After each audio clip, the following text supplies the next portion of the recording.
Dito tayo ngayon sa Banawe. Tingnan nga natin kung worth it pa ba napuntahan ngayong 2024. Tara, samahan niyo ako at ating puntahan ang 5 cluster ng mga rice terraces dito sa lugar na ito.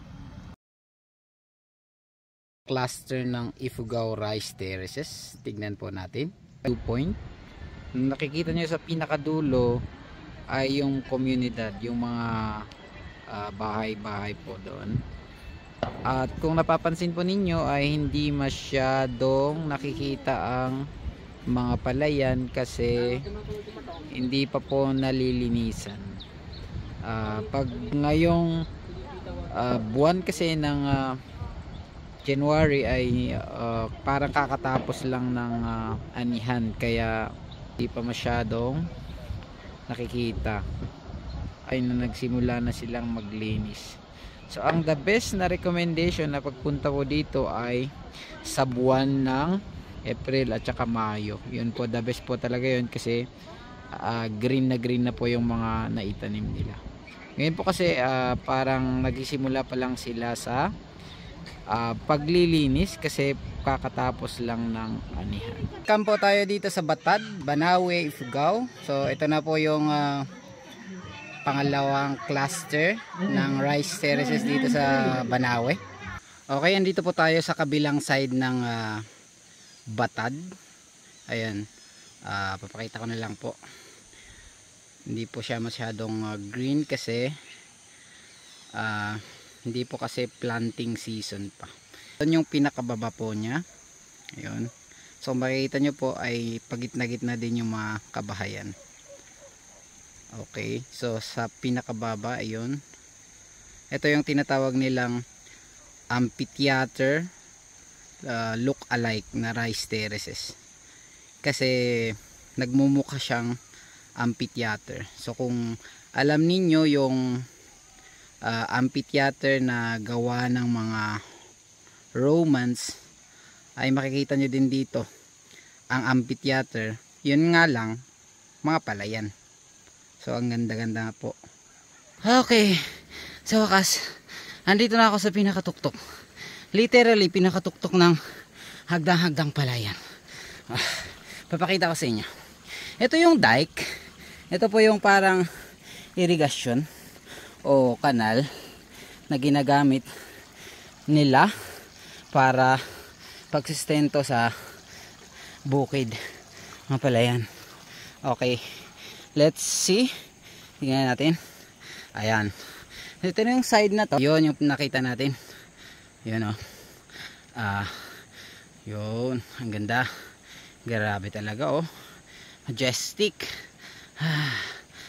Kaso ang problema, hindi natin nakikita yung yung ditong banda po. Medyo natakpan na po ng mga talahib. Hindi pa po sila nakapaglinis. Pero pag nilinis na po ito, wow, ang ganda. Lalo na pag medyo malalaki na po yung mga palay. Naging green na po siya. Okay, doon po yung pinagalingan ko sa taas. Wow, ang lakas ko pala. So pag andito po tayo sa baba, di po halata na mga palayan ng mga yan. Parang mga stone walls. Yun, pero habang pababa tayo ng pababa, ayun, nakikita natin yung mga palayan. So ito po. Okay, dito naman, ito naman po yung opposite side ng kabila. Ayun po yung may umuusok doon. Bakit kaya may usok doon? Siguro if there's smoke, there's fire. Sabi nga nila dito, if there is fire, party party. Ayun. So dito po makikita natin yung, ayun po yung mga native houses po natin. Sa gitna po na ito, ayun, nakikita natin doon yung komunidad kung saan meron yung simbahan. Syempre mga religious people din ang mga tao dito, kaya pagpunta kayo dito, huwag kayong mag-alala, mababait po sila, safe na safe po kayo. Okay, pa-flex naman yung waterfalls nila dyan. Pero sarado muna kaya hindi muna tayo makakapunta dyan. Siguro gagawin ko ng video yan. So abangan nyo yung next video ko dyan sa Batad Waterfalls. Yung pinakamalaking waterfalls dito sa probinsya. Ayun, bali andun po si Nay. Ayan po siya. Ganun po yung ginagawa nila. Tapos kinukuha yung mga binhi ng tawag yan, yung mga maliliit na halaman. Tapos ayun, nilalagay nila sa malawak na palayan. Ayan po si Tay na katulong niya. Hindi naman sa katulong, tutulong sa kanya. So pag tinanim na po ang palay, ganito po ang itsura niya. Ayan po. So ganito po yung mga itsura ng mga palayan. Parang hagdanan po na inaapakan ng isang higante. So pag naglalakad tayo dito, huwag po kayo mag-alala, hindi naman po delikado yung daan. Ito po yung sample natin sa daan. Oh. Yan, natural. Kaya naman siguro yan. So bali ganito po yung itsura niya. Ganito po siya. Tapos tinatanggal yung mga, kasi magkakadikit po sila. Tapos siguro mga 5 piraso o 6 or depende po sa palay. Ayun, tapos ganun na po yung itsura niya. So paglalaki po ng konting mayan, magiging green po yung mga palay. Ang tawag po pala nila dito ay rice paddies. So ito po yung daanan po ng mga magsasaka. Okay, sa gitna, ito po, sa gilid po nito, andito yung dike o yung parang irrigation po. Okay, bago po sila magtanim ay nililinis po nila tong palayan. Iyon po, kaya medyo hindi po clear yung tubig dyan kasi kakalinis lang po. So pag malinis na po siya at ready na po siya, ganito po yung itsura niya. Ayan, napakalinaw po. Ayan po, mirror na mirror po niya yung cloud sa itaas. At syempre may mga isda po dito sa mga palayan, yung tinatawag nilang fish na native po dito sa lugar na ito. At syempre hindi lang po yan, meron din po silang mga ano po bang tawag nila dito, green peas. Ito po talaga yung ulam ng mga tao dati nung wala pa yung mga binebenta ng mga sa store. Okay, andito po si Nay. Ito po yung mga sinaunang damit po ng mga tao noon. Hanggang ngayon po ay gumagawa po sila ng mga weaving. English na lang po, weaving. Ito po yung mga weaving. Ginagamit po ito sa gamitan sa bahay. Dito po sa Batad, ito po yung mga talagang original na ginawa ng mga yung hand woven. So ano po talaga ang mga to, original. So dito po kayo bibili, dapat dito sa Batad lang po. Para kita nyo naman po. Village ito. Village. Ito po sa Batad Village po. Closer look po dito sa native house. Ito yung mga sinaunang mga bahay ng mga tao noon. Ang ganda-ganda oh, made out of kogon. So bale isang kwarto po siya. At ang maganda diyan walang pako, 'di ba? Saan ka nakakita ng bahay na walang pako? Galing ng engineering nila, no? Walang pako. Tapos pwede nilang i-transfer kung saang area sila pwede mag-transfer. So ito po siya. Ito po yung paglinis. Ginagamitan po nila ng hagdan. Ayun, kasi syempre mahirap naman pong mag Spiderman. Kaya ganito po. Ayun, nililinis po ito para pagpunta nyo, pagbisita nyo po ay malinis na po yung middle area. Ayun yung pinakababa. Ayun, ito naman yung yan yung pinanggalingan natin sa may blue na bubong. Ayun, doon sa gitna po nakita natin si Lola kanina. Tsaka doon yung sa pinakatuktok yung pinanggalingan natin. Ayan, paikot ko na lang po para makita natin. So basically parang dito ako sa gitna, malapit lang ako sa gitna. Ito po yung malapitang stone wall ng mga rice terraces. Parang inukit lang dito sa bundok. Kung may karga po ang mga mamamayan dito ay ganito lang po siya, 'di ba? Amazing. Ayun, ganito po kalakas ang mga tao dito, oh. Parang wala lang. Ayan, pababa lang yan. Mamaya pataas. Ang lugar po ng Bangaan na ito ay i-flex din natin kasi isa sa mga kasali sa mga dapat na puntahan.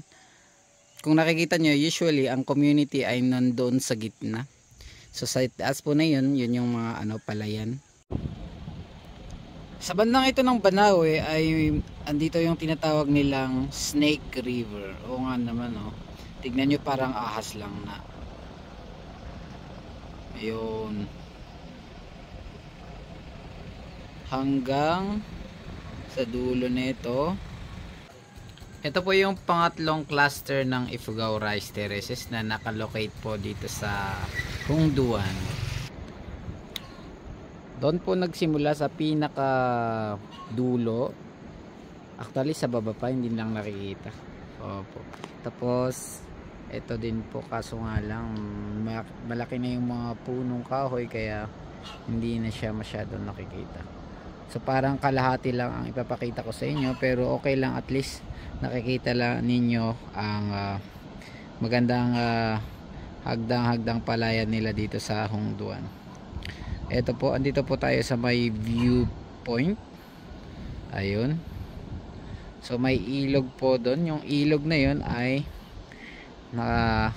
nahati sa magkabilang barangay. So dito sa kaliwang barangay ay ibang barangay, doon naman sa kanan ay magkaibang barangay. So yung pupuntahan po natin ay yung pinakatuktok ng rice terraces na yun. Sa gitna po, yung sa malapit sa ilog. Puntahan po natin yon at may papakita po akong sorpresa sa inyo. So bale, babaybayin po itong rice terraces. Dito po dadaan. Ayan po yung daan, oh. Tapos hanggang doon po sa dulo. Tingnan natin. O bale, dito po yung gitna. Dito ako sa gitna. Doon po yung pinanggalingan natin sa pinakaibaba. So nasa kalagitnaan na po tayo. Malapit na po. So ito po, nakikita natin yung mga hagdang palayan. Ayun. At ang pupuntahan natin, ang maganda dito ay babaybayin natin tong rice paddies papunta doon sa itaas. Ito na yung sinasabi kong hot spring sa ituktok ng hagdang palayan. Tara, tingnan natin. Ayun, nandito na po tayo sa may hot spring. So ito po yung ginawa ng isang Japanese. So Japanese inspired itong hot spring na ito, kung saan may kumukulong, dinagdagan nila ito ng tubig galing sa ilog. Kaya kung maliligo po kayo dito, magka-opposite po yan. Hot spring. Hot spring po ito. Sa kabila naman ay yung ilog. So napakalamig ng ilog na yan. Kung gusto nyo ng malamig, dito po kayo sa banda dito, sa may ilog dito. Ayan po yung ilog, oh. Dati po ay iniinom talaga nila ito, pero syempre sa ngayon hindi na yata kasi dumami na yung mga tao. So yung mga trip nila ay yung malamig, dito po kayo sa ilog. Pero kung gusto nyong mainit, dito po tayo sa may hot spring. So pinaghalo po yan, may kumukulo at saka galing din doon sa may ilog po. Ayan po yung ilog. Pakita ko lang po hanggang sa taas niya. Ayun, balik po tayo dito sa may hot spring kasi ito talaga yung dinadayo dito sa lugar na to. Medyo malawak-lawak po naman po yung hot spring na to. Kasya po yung mga, siguro pwede na magsabay-sabay ang marami dito. So okay, ito naman yung pang-apat na cluster ng rice terraces dito na UNESCO World Heritage Site. Dito tayo ngayon sa aerial view ng Mayuyaw. Papawaw ka talaga. So tignan natin. Ayan, makikita nyo dito yung hagdang palayan. Yan. Actually ano to eh, hindi nakikita yung ibaba nito, pero at least nakikita natin yung area nito sa bandang ito. Ayan. Okay. Sige, punta tayo sa kabila. Okay, ito na yung kabila niya. So tingnan nyo naman, oh, ang ganda-ganda ng mga palayan. Ayun, nakita nyo ba yung ulap doon sa taas niya? Malapit na kasi ang hapon, kaya bumaba na naman yung mga ulap. Ayun. Pero hindi lang nagtatapos dyan yung mga palayan. Okay, nag-extend pa siya hanggang dito sa, yun, hanggang doon sa baba. So kung tutusin nyo, hanggang doon sa pinakababa yung mga palayan. Ang galing, no? Ganun kasi pag yung mga ito, may puno nakaharang dito. Malaki na kasi yung mga puno, kaya medyo hindi na nakikita yung kabuuan. Ibaba nito makikita natin ang isang kubo. So, okay, short history. Dito naganap ang ng labanan or sagupaan ng mga Hapon laban sa pinagsanib na puwersa ng USA Phil NL. Actually galing sila dyan sa may Isabela area, tapos inakyat nila dito sa area na to, at nagkaroon tayo ng isang ito yung local hero natin dito sa lugar na ito. So dito yung unang sagupaan at nag-end yung war doon sa Kiangan. Puntahan natin yung pinagmamalaki ng mga taga dito, yung waterfall. So start tayo dito sa hagdan. Ito naman hagdan na talaga. Mga steps. Bilangin natin. 1, 2, 3, 99, 500, 1, 2, 3, 4, 5, 6, 7, 8, 9, 509, okay, kung nagkamali ako, paki-comment naman kung ano yung tunay na bilang ng steps. Hindi ko na maalala. So ito yung first layer. Ayan po yung unang layer na nakita natin kanina. So ito siya, napaka liwanag ng tubig, ang presko, lamig-lamig niyan, ang sarap maligo dyan. Ito naman po yung pangalawang layer. So may pangatlong layer pa, pero napagod na ako, hinihingal na ako eh. Ligo sa malamig, sariwang batis, punta lang kayo dito sa Mahencho Falls. Ito naman ang next destination natin. Isa naman itong waterfall. Hindi nyo marinig yung sasabihin ko kasi malakas yung tunog ng tubig na galing sa taas. So ayan po siya, manggagaling siya sa taas. Ayan, may kubo doon sa taas, pero puntahan natin mamaya. Ayun po yung daanan papunta doon. So meron na silang ginawang bakod para may hawakan. Ayun po yung pinanggalingan natin sa baba. Dito yung tubig. Pupuntahan natin yung pangalawang area kasi meron pa. Ito naman yung pangalawang level ng falls. Medyo mas malawak to. At least pwedeng maligo ang mga. Naman po tayo sa pangatlong level. Sa pangatlong level na to, ayun, pwede naman kahit anong edad dyan kasi medyo katamtaman lang ng lalim. Okay, ito na yung parte kung saan papakita ko sa inyo yung hidden or secret waterfalls. Ayan, Pag titignan natin doon sa taas, medyo malayo po yung pinanggagalingan ng tubig. Ngayon, doon sa pinagbagsakan niya ng area na yun, ayan, malalim po yun. So yung mga magagaling lang talagang ang mga pwede doon. So yun lang po. Tara, iwanan natin kasi ang lakas ng breeze nito. Nakakarating pa dito. Parang may hamog tuloy yung waterfalls. At wag naman kayo mag-alala kung kubo ang hinahanap ninyo. May mga kubo po tayo dito. So bale 5. Para naman meron kayong area kung saan pwede kayong mag-rest na parang nandun kayo sa resort. Okay, ginabi kami dito kaya pa-flex naman tong pailaw nila dito. Welcome 2024. Okay, goodbye 2023. So malapit nang matapos ang Pasko. Sasalubungin na ang bagong taon. Ito naman po yung pang-5 cluster. So ito yung tinatawag nilang Nagakadan Rice Terraces. Sa ibababa natin to ay makikita nyo buong palayan lahat yan. Ayan. Hindi lang kasi nakikita dito kasi may mga bahay-bahay na dito. Pero pag pupunta tayo doon, tatahakin natin yung daan dyan sa baba. Nakikita natin yung kabuuan. Pero dito talaga dati yung anong tawag dito? Yung viewpoint. Ayun, so yun sa pinakatas nun may mga bahay-bahay. Parang maliliit lang sila pero bahay-bahay hanggang dito sa baba. Siya pag malayuan. Ang laki oh. At yes, yung ano pala waiting shed kasi pwedeng pumunta ang mga bisita doon.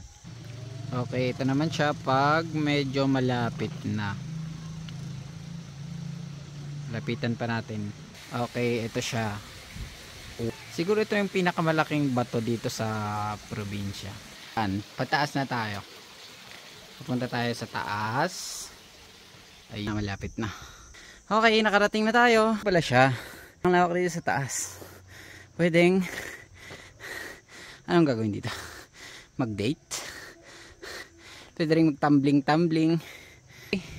Ang makikita dito, yan, mga hardin.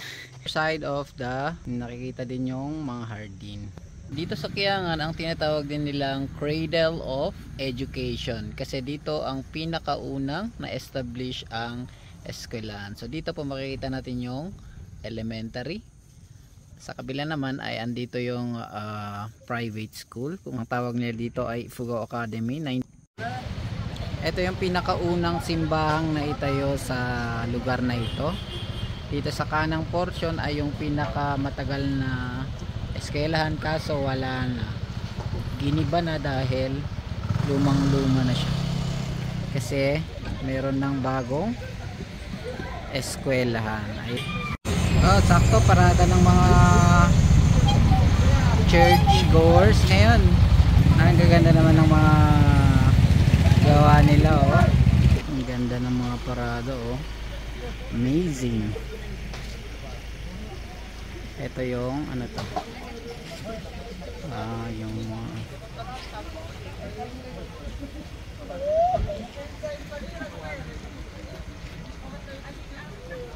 2011. So it's a contest pala to. Cross to. Tsaka star.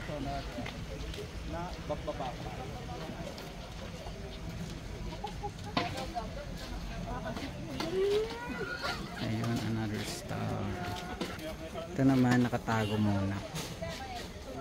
Ayan, nakatago. Ayan, may bahay kubo at saka yung simbahan. Ano naman to? Globe. Yung earth.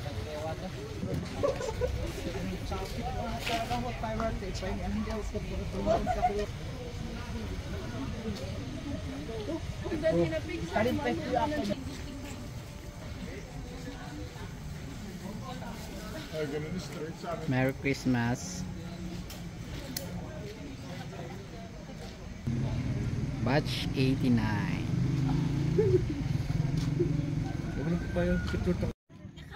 Okay, dito tayo ngayon sa Kiangan Shrine. General Yamashita, yung pinakahuling leader ng mga Japanese, in commemoration with Victory Day dahil nanalo ang Pilipinas laban sa mga Hapon. Of course with the help of the Americans. Victory Day. Ayun sa taas. Okay, sa likod naman nito ay meron tayong ano yan, playground. Hindi. Ayun, museum. Ayun yung museum. So ito yung ground ng museum. So kung may event, importanteng mga event ay dito ginaganap lahat. Ito naman yung open stage. So ay andito yung bigger stage. Ayun, mas malaki. Mas nakaangat pa. Okay, dito naman yung museum. Dito lahat yung mga sinaunang kagamitan. Sa harap natin ay andito yung special na upuan. Upuan po ito. Ang upuan ito ay tinatawag nilang hagabi. Para lamang sa mga mayayaman. Kaya kung poor ka, wala kang ganito.